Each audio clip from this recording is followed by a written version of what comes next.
Y gracias, hermanos, que están acá con nosotros. Mi esposa María Emilia, a quien voy a pedirle que se ponga en pie, y yo teníamos el deseo de venir hace algunos años y no habíamos podido hacerlo. Y ahora pues que estamos acá, damos gracias al Señor por ello.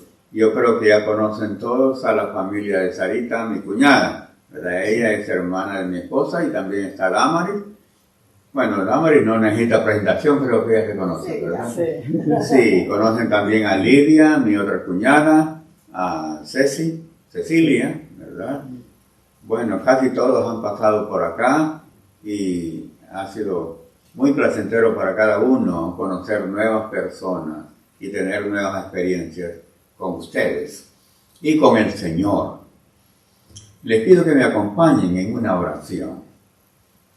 Padre Santo, aquí estamos dispuestos a presentar tu palabra y darla a conocer, sabiendo que tu Espíritu Santo es el que habla a través de nosotros. Queremos, Señor, que su voz sea escuchada y asimilada, incorporada en el corazón de cada persona acá presente, incluyéndome a mí, porque todos estaremos acá oyendo tu palabra, oyendo lo que tú quieres de nosotros, que nosotros hagamos, porque todo lo que queramos hacer tiene que ser hecho para la gloria de Jesucristo y para la edificación de su iglesia, que es su cuerpo. En el nombre del Señor Jesús oramos. Amén. Amén. Señor, ¿qué quieres que haga? Hay una lectura bíblica en Hechos 22 que dice así: pero aconteció que yendo yo al llegar cerca de Damasco, como a mediodía, de repente me rodeó mucha luz del cielo, y caí al suelo, y oí una voz que me decía: Saulo, Saulo, ¿por qué me persigues? Yo entonces respondí: ¿quién eres, Señor? Y me dijo: yo soy Jesús de Nazaret, a quien tú persigues. Y los que estaban conmigo vieron a la verdad la luz, y se espantaron, pero no entendieron la voz de que hablaba conmigo. Y dije: ¿qué haré, Señor? Y el Señor me dijo: levántate y ve a Damasco, y allí se te dirá todo lo que está ordenado que hagas. Y como yo no veía a causa de la gloria de la luz, llevado de la mano por los que estaban conmigo, llegué a Damasco.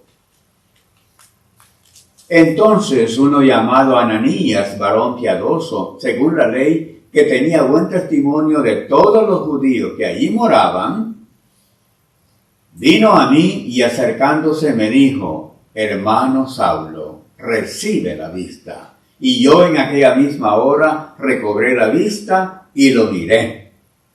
Y él dijo: el Dios de nuestros padres te ha escogido para que conozcas su voluntad y veas al justo y sigas y oigas la voz de su boca, porque serás testigo suyo a todos los hombres de lo que has visto y oído.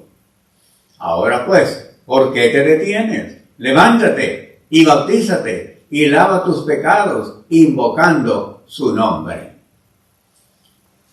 ¿Qué queremos hacer con esta reflexión? Pues, en primer lugar, nuestro objetivo es hacerles ver a ustedes que la voluntad de Dios es lo mejor para el hombre. Y hay una lectura en Jeremías 29, del 11 al 13, que nos expresa que Dios a veces tiene propósitos para con nosotros que a lo mejor desconocemos o ignoramos, y que en determinado momento se da para nuestra esperanza en Él, ya que a veces estamos en situaciones difíciles. Estas palabras fueron dichas al profeta Jeremías en el capítulo 29 del 11 al 13, que nos vamos a permitir leer en este momento.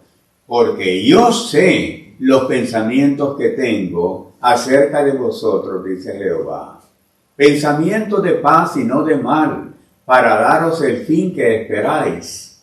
Entonces me invocaréis y vendréis y oraréis a mí y yo os oiré. Y me buscaréis y me hallaréis, porque me buscaréis de todo vuestro corazón.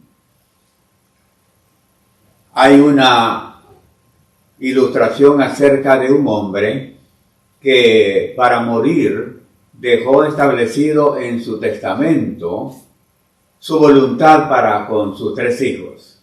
A uno de ellos le dejó una casa muy grande y varias áreas de terreno para que él pudiera vivir allí con su familia. Al otro le dejó otra propiedad muy grande y vehículos para que él pudiera valerse de ellos. Y al tercero le dejó un regalo bastante singular, un libro como este. Y este libro es la Biblia. Solamente que ese libro tenía una cremallera, o zipper, como lo llamamos en nuestro país, por lo que él no podía abrirla sin pasar la cremallera. Entonces, muy contentos, los primeros 2 hijos se fueron a ver sus propiedades y a trabajar en ellas. Y el tercero se quedó lamentando y diciendo: caramba, mi padre no me quería como a mis 2 hermanos, a ellos les ha dado mucho y a mí me ha dado este libro, un simple libro, y lo tiró por allá y se fue muy triste y muy enojado por lo que había pasado con él.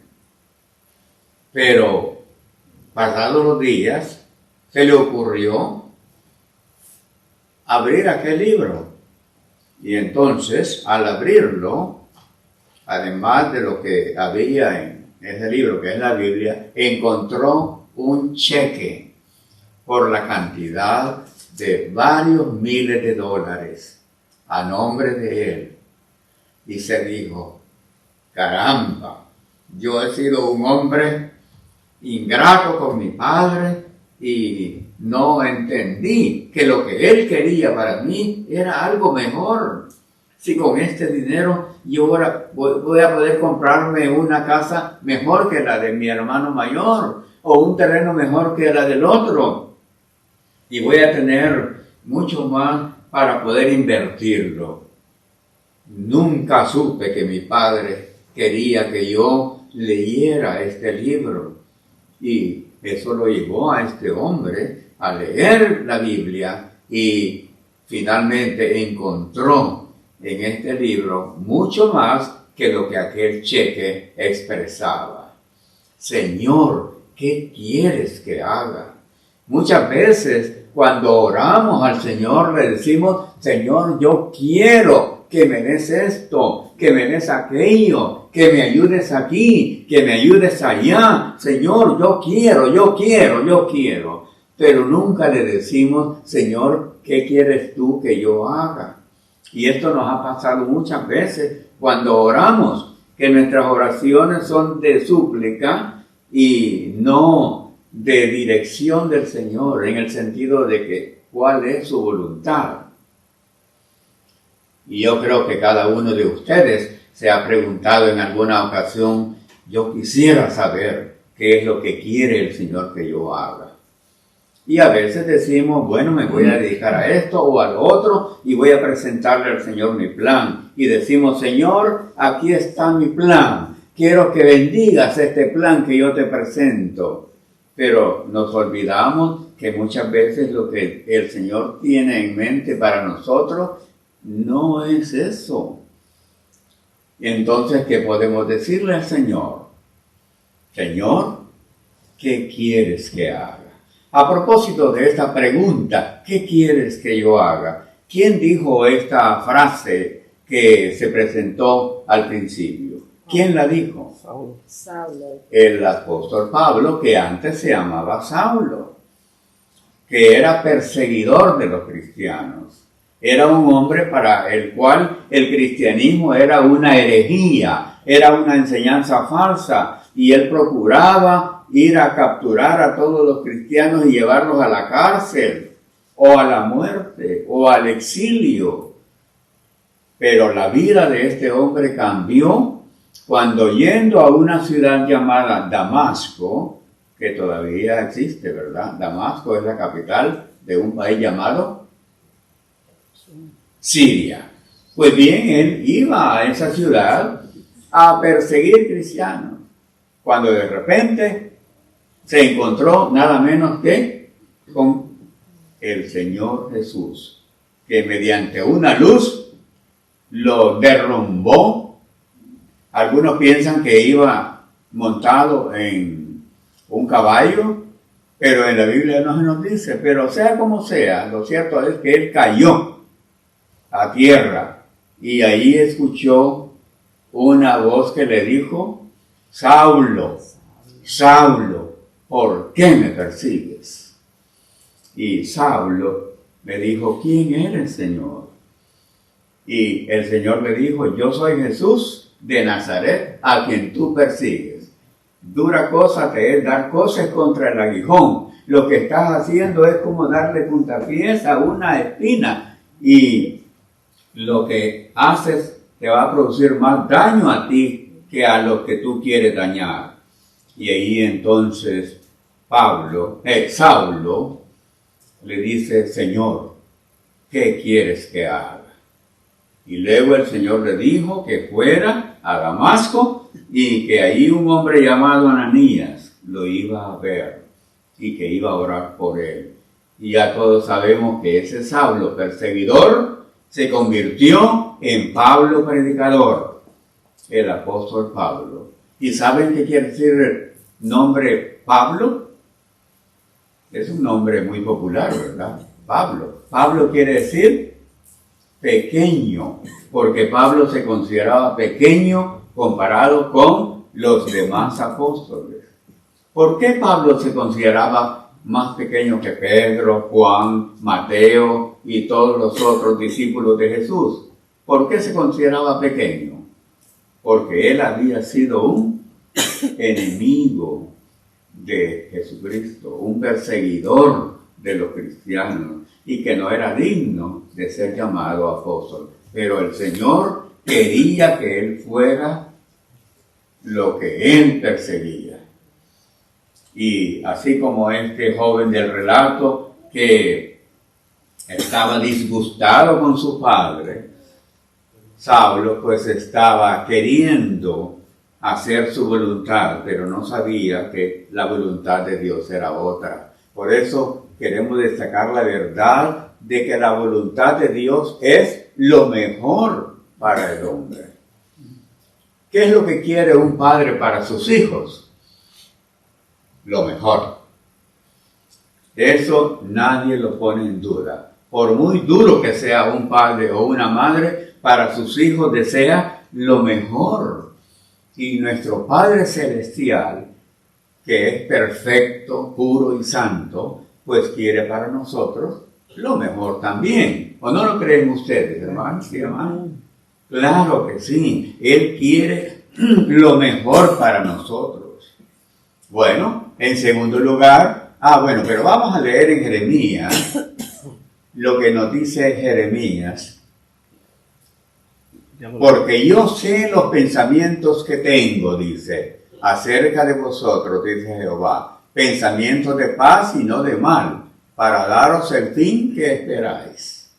Dios espera darnos algo bueno. Entonces dice: me invocaréis y vendréis y oraréis a mí y yo os oiré. Y me buscaréis y me hallaréis, porque me buscaréis de todo vuestro corazón. Ahí vemos que lo que Dios tenía para Saulo era algo bueno, aunque Pablo no pensaba que le iba a pasar eso. Muchas veces a nosotros nos ha ocurrido que, queriendo encontrar algo, encontramos algo mejor. Una persona tal vez quiere llegar a ser un deportista, famoso porque ve que los deportistas son muy famosos y tal vez no logra ese propósito, pero llega a ser tal vez un profesional en otra carrera o un predicador del Evangelio. Muchas personas, como Pablo, pueden decir muchas veces, todo lo que yo había estudiado y que llegó a formarme como un profesional, lo veo como basura comparado con lo que ahora yo soy. Pablo había sido alumno de un hombre famoso llamado Gamaliel. Entonces él podría enorgullecerse de esto, pero este hombre llamado Saulo, que después llegó a ser Pablo, dijo que eso lo veía él como cosa secundaria, como basura, comparado con el Evangelio. Y quiero que ustedes, al igual que yo, tengamos al Evangelio como algo que el Señor quería para nosotros y que en su propósito de bien para nosotros nos hizo alcanzar en Cristo la salvación. Bueno, también queremos dar a conocer la voluntad de Dios a través de nuestra experiencia. Es bueno lo que Pablo experimentó, que Dios lo llamó de ser perseguidor a ser predicador y misionero.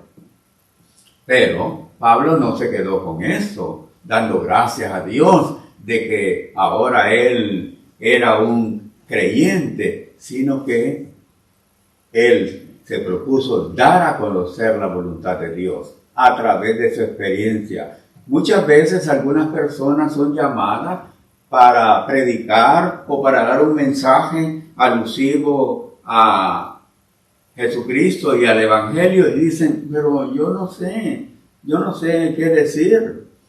Bueno, le dijo una persona a otra, ¿usted cómo conoció a Jesucristo? Mi experiencia es muy valiosa. Yo era un borracho, yo era un perdido y el Señor me rescató. Pues diga eso, que lo oigan los demás y verá cómo al oír tu relato los otros van a procurar seguir a Cristo como usted. Y él eso hizo, dio testimonio de lo que Dios había hecho con él. No sé si ustedes están relacionados con los alcohólicos anónimos. ¿Ninguno de ustedes ha sido miembro de Alcohólicos Anónimos? Yo. Bueno, aquí tenemos uno. Pues miren, los Alcohólicos Anónimos hacen eso, que en sus reuniones que tienen todos los días, hacen eso. Decir a los demás lo que eran antes de llegar a ser lo que son ahora. Y si para ellos, que tal vez están luchando contra un vicio y lo han vencido, eso es grandioso, ¿no les parece que para nosotros es mucho más significativo que Dios nos haya librado de mucho vicio, de muchos pecados? Razón de más tenemos nosotros que los Alcohólicos Anónimos. Y les aseguro que si ustedes dan a conocer lo que Dios hizo por ustedes, muchas otras personas van a querer conocer al Señor. Y a veces algunas personas nos hablan y nos dicen, mire, por la manera de ser de usted, o de hablar, o de comportarse, que yo veo algo especial, creo que usted es una persona creyente en Cristo. Y entonces uno tiene que decirle, sí, yo soy creyente en Cristo. Y lo que usted ha visto en mí es lo que el Señor ha hecho. Porque muchas veces, aparte de las palabras, nuestros hechos convencen más a las personas. Como dijo un hombre llamado Gounod, las palabras convencen, pero los hechos o los ejemplos arrastran. ¿Qué quiere decir eso? Que muchas veces no hay necesidad de que usted diga, yo soy predicador del Evangelio, yo soy misionero, yo soy pastor, etc. Las personas lo van a entender con lo que usted haga. ¿No les parece? Eso es el poder del Evangelio actuando en una persona que ha conocido la voluntad de Dios para con su vida y la experimenta, la comparte con otras personas. Eso fue lo que hizo Pablo, eso fue lo que hizo Jeremías, y eso es lo que han hecho muchos, eso es lo que hizo Pedro. Por ejemplo, tenemos en Hechos 15 que hubo un concilio en Jerusalén porque en una iglesia estaban unas personas enseñando nueva doctrina y hubo necesidad de que se aclarara si iban ellos a seguir en el judaísmo o seguir ya lo establecido por el Señor Jesús en el Evangelio a través de sus predicadores. Entonces se tuvo que celebrar un concilio en Jerusalén y ahí llegaron los apóstoles, llegaron los demás creyentes y las personas que habían llegado de otras iglesias, porque ya para entonces ya no solamente era la iglesia cristiana de Jerusalén la que había, sino que había más iglesias. Pero estaban surgiendo esas nuevas enseñanzas que querían que las personas se volvieran como los judíos, eran judaizantes. Entonces, entre los mismos apóstoles surgió esa duda. ¿Qué vamos a hacer? ¿Vamos a seguir practicando la religión de nuestros padres o atenernos a lo que nos dijo Jesucristo? Y vean que hubo una discusión en Jerusalén y después de mucha discusión, Pedro se levantó y les dijo: varones hermanos, vosotros sabéis cómo ya hace algún tiempo que Dios escogió que los gentiles oyesen por mi boca las palabras del Evangelio y creyesen. Y Dios, que conoce los corazones, le dio testimonio dándoles el Espíritu Santo, lo mismo que a nosotros. Y ninguna diferencia hizo entre nosotros y ellos, purificando por la fe sus corazones. Ahora pues, ¿por qué tentáis a Dios, poniendo sobre la cerviz de los discípulos un yugo que ni nuestros padres ni nosotros hemos podido llevar? Antes creemos que por la gracia del Señor Jesús seremos salvos de igual modo que ellos. Y se nos dice en los siguientes versículos que las personas se convencieron de que para Dios todos valemos. En ese entonces había la creencia de que solo a los judíos había que predicarles el Evangelio. Y Pedro mismo fue convencido por Dios de que estaba equivocado. ¿Recuerdan ustedes las visiones que tuvo Pedro? Estando él en una casa a la hora ya de la comida, tuvo una visión. Bajó un lienzo con muchos animales ahí. Y se le dijo: levántate, Pedro, mata y come. ¿Y qué dijo Pedro?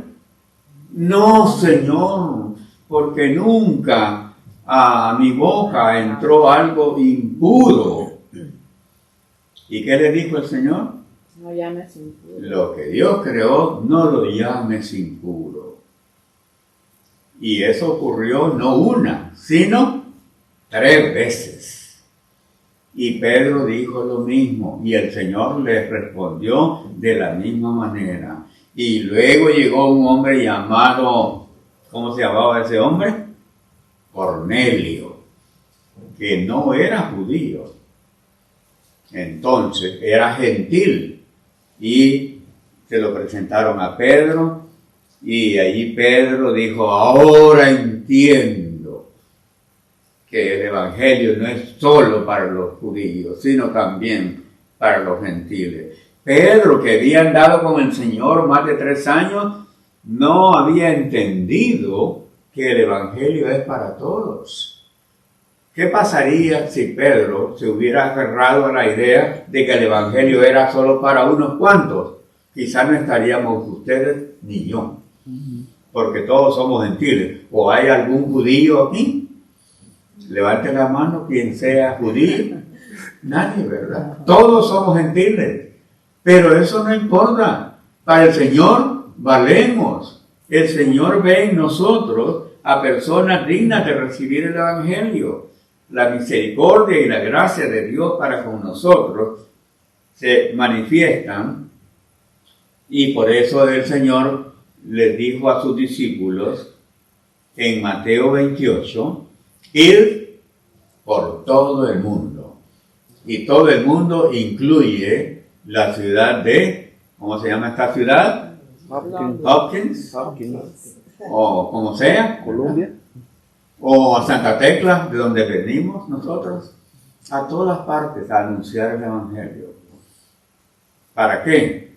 Para que las personas conozcan a través de nuestra experiencia lo que Dios quiere para con ellos, o sea, la voluntad de Dios para con ellos, al igual que para nosotros. Por eso Pedro ahí se convenció y les dijo a los que habían llegado a ese concilio que Dios le había revelado a él esa gran verdad de que no podía ser solo para unos el Evangelio, sino para todos. Y aquí estamos como resultado de ese testimonio de Pedro, que se extendió a otros y a otros y a otros, y que ahora nosotros tenemos que hacer llegar a otras personas. Y en tercer lugar, hermanos, queremos desafiar a los oyentes a entregar su vida a Dios como lo hizo Pablo. En Hechos 16, del 11 al 15, se nos da a conocer lo que Pablo dice. Zarpando pues de Troas, vinimos con rumbo directo a Samotracia y el día siguiente a Neápolis, y de allí a Filipos, que es la primera ciudad de la provincia de Macedonia y una colonia, y estuvimos en aquella ciudad algunos días. Y un día de reposo salimos fuera de la puerta junto al río, donde solía hacerse la oración, y sentándonos hablamos a las mujeres que se habían reunido. Entonces una mujer llamada Lidia, vendedora de púrpura de la ciudad de Tiatira, que adoraba a Dios, estaba oyendo, y el Señor abrió el corazón de ella para que estuviese atenta a lo que Pablo decía. Y cuando fue bautizada y su familia, nos rogó diciendo: si habéis juzgado que yo sea fiel al Señor, entrad en mi casa y posad. Y nos obligó a quedarnos. Ya les voy a explicar por qué esta mujer los obligó a quedarse en su casa. Bueno, en primer lugar queremos decir que cuando Pablo y compañía llegaron a Filipos, ahí no había sinagoga judía, pero sí había judíos, pero eran muy poquitos, porque era costumbre entre los judíos que si había 10 o 12 varones en una ciudad, debían construir una sinagoga. Tal vez no tan grande como este templo, pero sí un lugar donde reunirse para estudiar las Escrituras, el Antiguo Testamento, ¿verdad? Y ahí Pablo hablaba con los judíos y hablaba con los gentiles, hablándoles acerca de Cristo. Pero cuando llegó a Filipos, no había sinagoga. Entonces, ¿qué hicieron Pablo y los demás? Fueron al río, no a bañarse o a divertirse, a pasear, no, fueron a compartir el Evangelio. ¿Con quiénes? Con las personas que ya estaban, que eran mujeres. Solo mujeres sabían. Qué vergüenza, ¿verdad? Que ningún hombre estaba ahí. ¿Sí? Esas mujeres estaban ahí no lavando la ropa ni haciendo cualquier otra cosa, sino orando.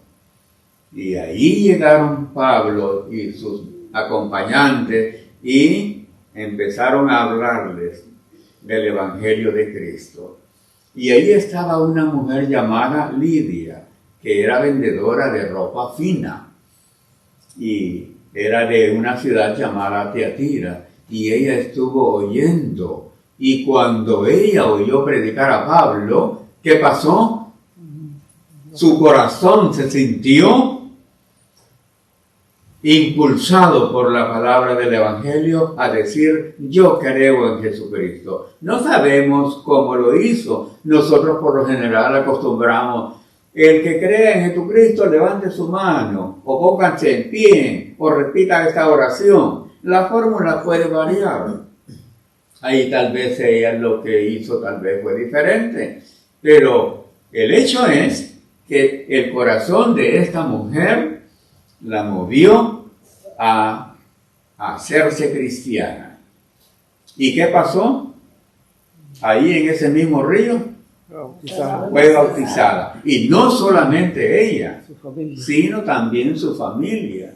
Vean, una familia fue alcanzada por el Señor mediante la palabra, que es poderosa. Como dice Hebreos acerca de la palabra del Señor, Hebreos 4:12, porque la palabra de Dios es viva y eficaz y más cortante que toda espada de dos filos. Las espadas de dos filos son esas que cortan de un lado y de otro. Y eso fue lo que pasó ahí.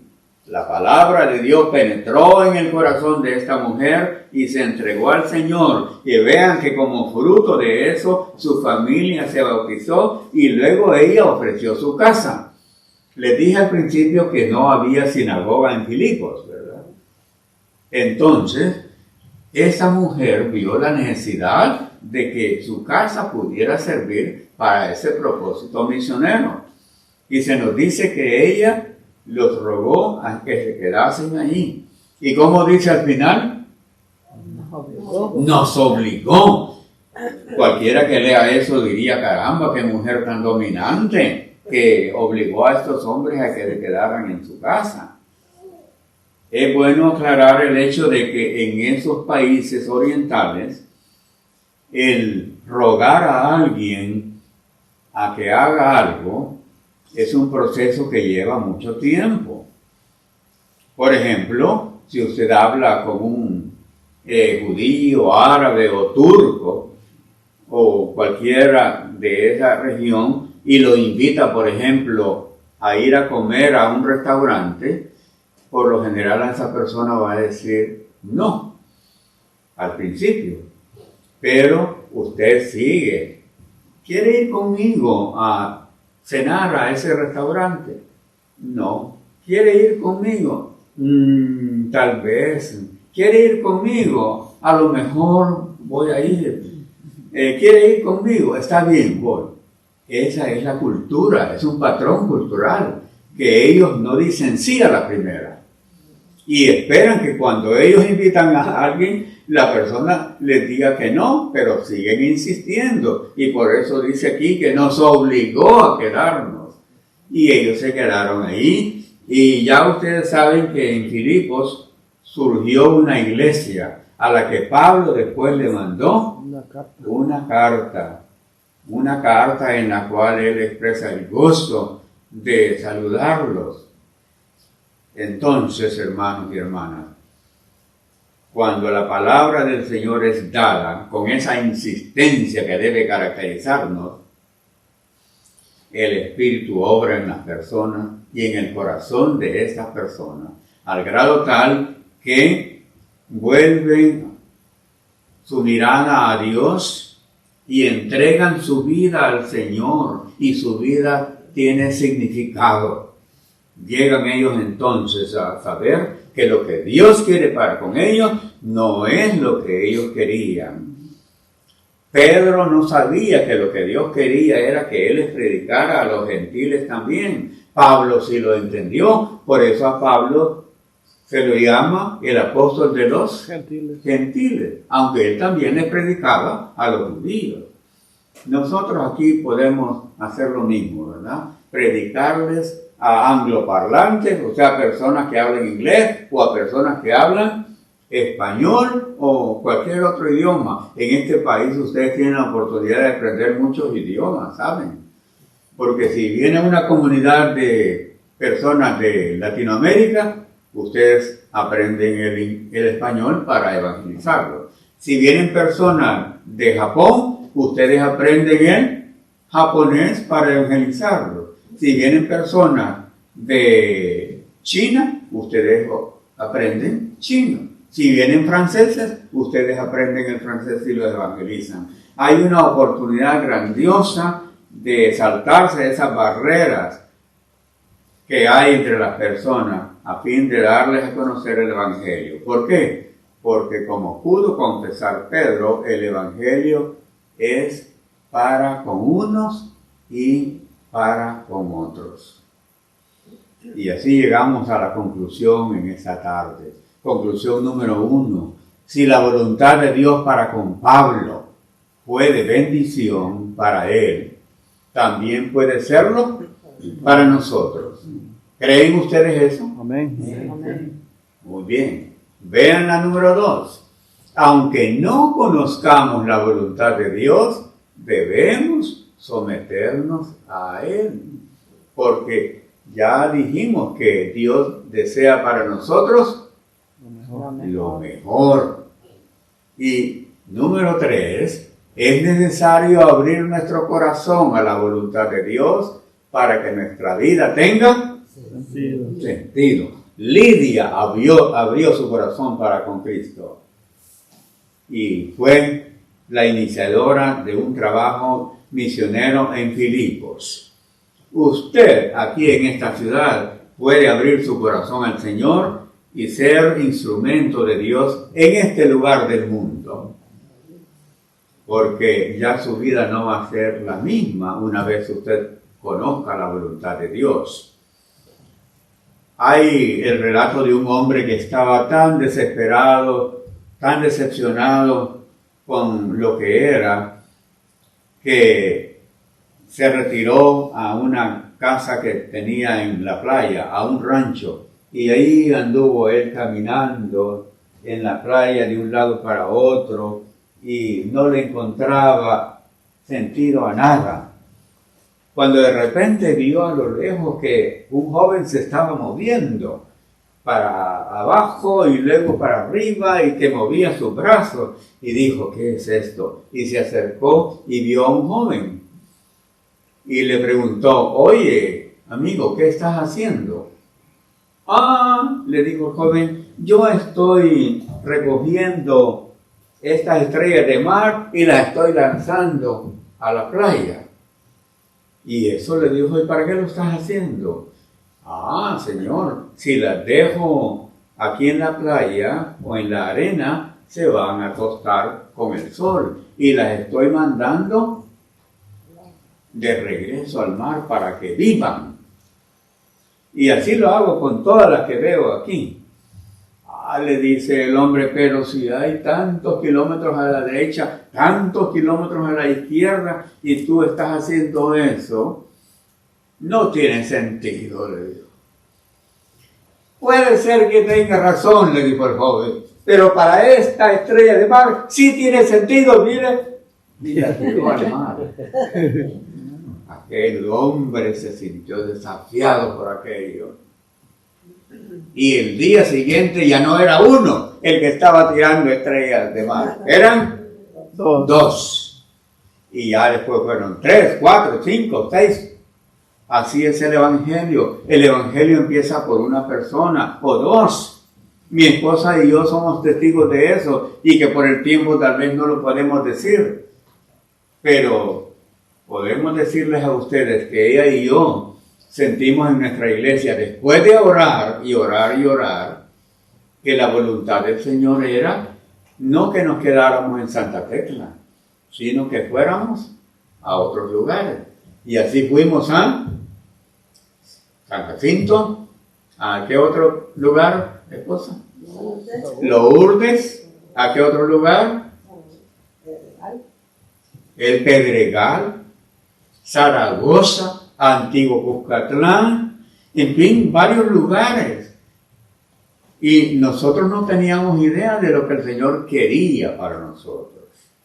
Puede ser que usted hoy no sepa qué quiere el Señor para con usted, pero vea que este es un momento oportuno para que usted, al igual que Lidia, abra su corazón para con el Señor y que como Pablo le diga, Señor, ¿qué quieres que haga?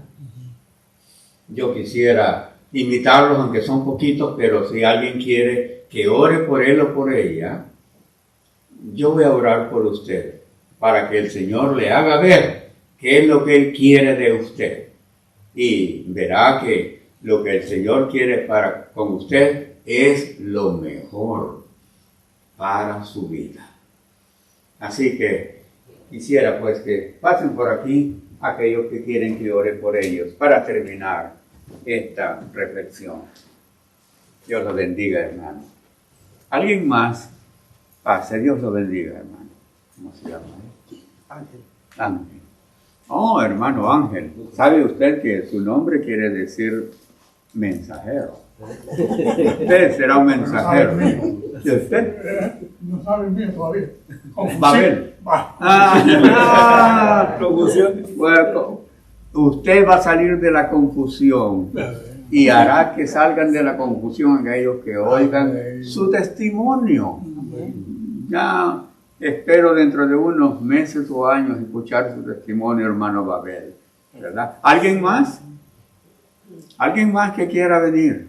Venga, o algún niño, por ahí veo un niño que está, o niña. Yo quiero orar por ti. ¿Quieres venir? Voy a orar por ti, para que Dios te use. Es la persona más joven entre nosotros, miren. Sí. Al presidente Abraham Lincoln, una vez una persona lo vio que cuando veía a un niño se quitaba el sombrero y lo saludaba. Y le dijo, señor Lincoln, ¿y por qué hace usted eso? Porque veo en ese niño o en esa niña a un estadista, a un patriota, a una persona de mucho valor. Yo veo en esta niña, ¿cuál es tu nombre? ¿Sí? Vanessa. Veo en esta niña a una mujer usada por el Señor. Yo no sé qué puede ser ella. Puede ser misionera, puede ser una profesional de una carrera, en fin, lo que sea. Y que va a ser un instrumento útil. ¿En manos de quién? De Dios. Vamos a ver si no tengo confusión en los nombres. Está confundido. Está confundido. Hermano Babel, hermano Alfredo, le dicen aquí Alfredo y Sarita le dice Herman. Bueno, Vanessa y hermano Ángel. Voy a orar por ellos. Les pido que se pongan en pie, por favor. Y que se puedan arrodillar ustedes delante del Señor, no delante de mí. Yo voy a orar por ustedes. Okay.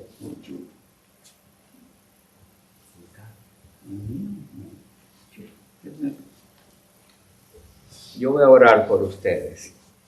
Padre bendito, vengo en esta tarde, que es una tarde muy histórica para estos hermanos, a orar por ellos. Oro por nuestro hermano Babel, para que él sea un instrumento útil en tus manos.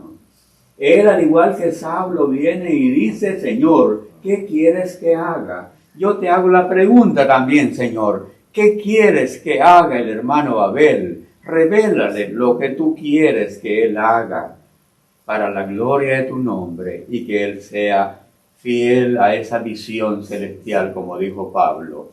No fui rebelde a la visión celestial. Ayuda a nuestro hermano Alfredo, que ha venido también para pedir que tú lo ayudes, lo uses. Señor, él está diciéndote, ¿qué quieres que haga? Pues hazle saber a nuestro hermano Alfredo lo que tú quieres que él haga. Sí, Padre, porque tú tienes propósitos eternos para con tus hijos y tú puedes ayudarlo en ese propósito. Bendice también a esta jovencita, a Vanessa, que viene aquí abriendo su corazón como Lidia y diciendo como Saulo, Señor, ¿qué quieres que haga? Ayuda a esta niña para que ella pueda ser un instrumento útil en tus manos. Sí, Señor, tú puedes hacer grandes cosas con aquellos que se acercan a ti de corazón. Y creemos que tú vas a hacer de ella un instrumento eficaz para que otros lleguen y abran su corazón a ti también. Oro también por nuestro hermano Ángel, para que él sea un mensajero tuyo delante de su familia o de sus amigos o compañeros. Sí, Padre Santo, ayúdalo por favor en ese propósito. Esto lo hacemos creyendo en Cristo, en cuyo nombre hemos orado. Amén. Quisiera que tomaran una foto que sea histórica para nuestros hermanos, en el sentido de que al verla puedan recordar que un 21 de abril de 2024, ellos le dijeron al Señor, ¿qué quieres que haga? Y tú les harás saber lo que tú quieres para su vida. Y su vida tendrá sentido delante de ti. Gracias, oh Señor, en Cristo Jesús. Amén. Demos un aplauso de felicitación a nuestros hermanos, ¿verdad? Y que Dios los bendiga y use. Dios te bendiga. Dios los bendiga, hermano.